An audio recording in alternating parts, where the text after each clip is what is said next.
நாம் தமிழர் கட்சியினுடைய ஈரோடு கிழக்கு இடைத்தேர்தல் வேட்பாளராக மாக்கி சீதாலட்சுமி ஐயா நான் இப்போ வேட்புமனு தாக்கல் செஞ்சு வந்திருக்கோம்.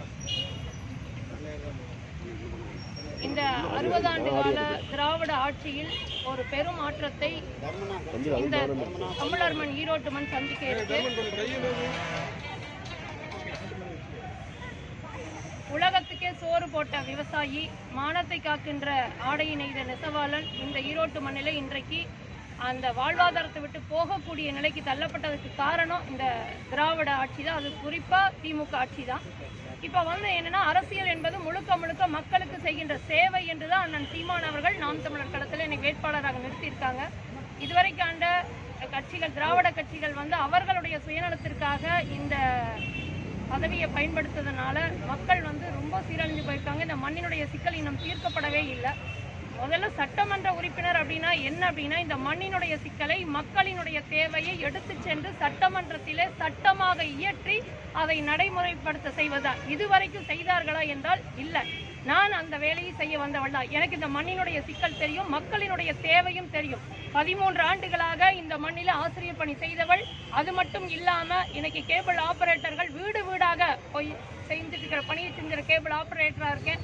அது மட்டும் இல்லாமல் அக்கு ஹீலர் மருத்துவராக இருக்கேன். இப்போ இதெல்லாம் என்னுடைய மக்களுக்கு தேவையான ஒன்றாக இருக்குது. நான் அந்த களத்தில் நின்று மக்களுக்கு செய்ய போகிறேன். அது மட்டும் இல்லைங்க, மஞ்சள் மாநகரம் சொன்ன இந்த ஈரோட்டு மண்ணில் இன்றைக்கு புற்றுநோய் மாநகரமாக மாறி இருக்கு.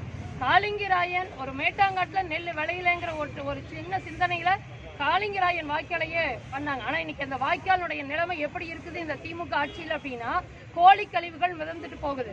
அதே போல கழிவுகள் இதுதான் சொல்லவே முடியாது. அது வாய்க்கால் அப்படிங்கிற சிந்தனையே இல்லாத அளவுக்கு அந்த கழிவுகள் நிரம்பி வழியுது. இதெல்லாம் மாற்ற வேண்டிய தேவை இருக்கு. அடிப்படை சாலை வசதிகளும் இல்லை, சாக்கடை வசதியும் இல்லை. உங்களுக்கு தெரியும், பாதாள சாக்கடைன்னு ஒரு திட்டம் கொண்டு வந்தாங்க. அதுல மூடி போடுறாங்க. சில இடங்கள்ல சாலைக்கு மேலே இருக்கு, சில இடங்கள்ல சாலைக்கு கீழே இருக்கு. இதனால் மக்கள் பெரும் பாதிப்புக்கு உள்ளாகிறாங்க.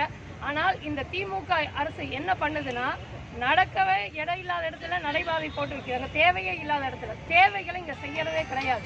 இப்படி எண்ணற்ற சிக்கல். இங்க இருக்கக்கூடிய வணிகர்கள், வியாபாரிகள் பெரும் அளவு பாதிக்கப்பட்டிருக்காங்க. மின்கட்டண உயர்வு அப்படியே தலை கிறுகிறுக்கு போற அளவுக்கு அடுத்தடுத்த மாசம் அப்படியே உயர்ந்துட்டே இருக்கு. இப்படி எவ்வளவோ சிக்கல்களை இந்த மண் தாங்கி நிற்குது. இப்போ இதெல்லாம் திடக்கழிவு மேலாண்மை. முதல்ல மாநகராட்சிங்கிறாங்க, 33 வார்டு இருக்குங்க. ஆனால் இந்த மாநகராட்சியாக இருக்குதானா பெரிய கேள்விக்குறியா இருக்கு. அதை மாற்றணும். திடக்கழிவு மேலாண்மை இதுவரைக்கும் செய்தார்களா அப்படின்னா உறுதியாக செய்யலை. ஆனால் நீங்கள் ஒரு வருடத்தில் செஞ்சிருவீங்களா அப்படின்னா உறுதியாக செஞ்சிருவோன்னு நான் சொல்கிறேன். என்னன்னா, அந்த திடக்கழிவு மேலாண்மைக்கு அப்துல் கலாம் ஐயா ஒரு திட்டம் சொன்னார். அந்த திட்டத்தை செயல்படுத்தி அரசு அங்கீகாரம் பெற்றிருக்காரு கோவையில் இருக்கக்கூடிய மாணிக்கமண்ணா.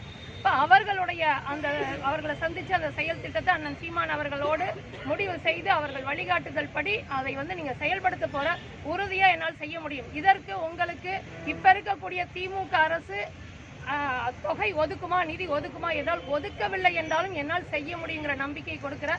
இதுவரைக்கும் இல்லாத ஒரு மாற்றத்தை இந்த ஈரோடு மண் பார்க்க போகுது. மக்கள் அதுக்கு தயாராகிட்டாங்க, வாக்கு செலுத்த தயாராகிட்டாங்க.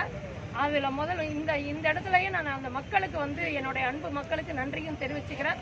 இன்னொன்னையும் நான் சொல்லிக்கிறேன், இன்றைக்கு போன தேர்தல் இடைத்தேர்தலாக மக்கள் ஏற்கக்கூடாதுன்னு சொல்லி மனு கொடுத்துருக்காங்க. இப்போ அதிகாரிகிட்ட இந்த தமிழர் மண்ணில், இந்த தமிழ் மண்ணினுடைய பிள்ளையாக என்னுடைய வேட்பு மனுவை ஏற்றக்கூடாது அப்படின்னா அவங்க அதுக்கான காரணம் என்ன சொல்றாங்க? அதாவது சீமானவர்கள் பெரியார் குறித்து அவதூறா பேசிட்டு வராரு, வன்முறையை தூண்டுற மாதிரி பேசுறாரு, அதனால அவருடைய பரப்புரைக்கு தடை விதிக்கணும், அவங்க வேட்பாளருடைய வேட்புமனை ஏற்கக்கூடாதுன்னு சொல்லியிருக்காங்க. இது தமிழர் மண்ணில் சீமான் அவர்கள் பேசினது அத்தனையும் சரிதாங்க. அவர் பெரியார் சொன்னதை சொல்லாமல் இவரா ஒன்றை சொல்லலை. அதனால் அவர்கள் அதாவது என்னென்னா, ஒரு இதுவரைக்கும் எப்படின்னா அதிகாரத்தை சுயநலத்துக்காக பயன்படுத்தி ஒரு கூட்டணியில் இருந்துட்டு வந்துட்டாங்க. அப்போ அது உடையறதுக்கான வேலை நடக்குது. இது வரைக்கும் மக்களை ஏமாற்றி பார்க்கலாம்னு நினச்சாங்க. மக்கள் எவ்வளவுதான் நீங்கள் இலவசத்தை கொடுத்தாலும் அதை தாண்டி வாக்கு செலுத்த தயாராகிட்டாங்க. அப்போ என்ன, அந்த ஒரு வெறுப்புணர்வில் சொல்லுவாங்களே வழியா, சீமான் பேசுறது அத்தனையும் சரிதான். இந்த மண்ணுக்கு தேவையான விஷயத்தை அவர் மட்டும்தான் இன்னைக்கு பேசிட்டு இருக்காரு. சீமான் எப்பொழுது பிரச்சாரத்துக்கு வர்றாரு? பிரச்சாரத்துக்கு பரிசீலனை முடிஞ்சவனே தொடர்ச்சியா வரக்கு திட்டமிட்டிருக்காரு. இல்லைங்க, அது வந்து இன்னும் உறுதியாகல. 20ஆம் தேதி உறுதியாகும். இல்ல நான் வந்து ஒரு ஆலோசனை தான் பண்ணிட்டு வந்திருக்கேன். தேர்தல் அதிகாரியோட ஆலோசனை செய்துட்டு வந்திருக்கேன். தலைமை அண்ணன் சீமான் அவர்கள் என்ன முடிவு சொல்கிறாரோ அதன் அடிப்படையில் தேர்தல் அதிகாரிகள் மூலமாக 20ஆம் தேதி நமக்கு சின்னம் உறுதியாகும். ஓகே.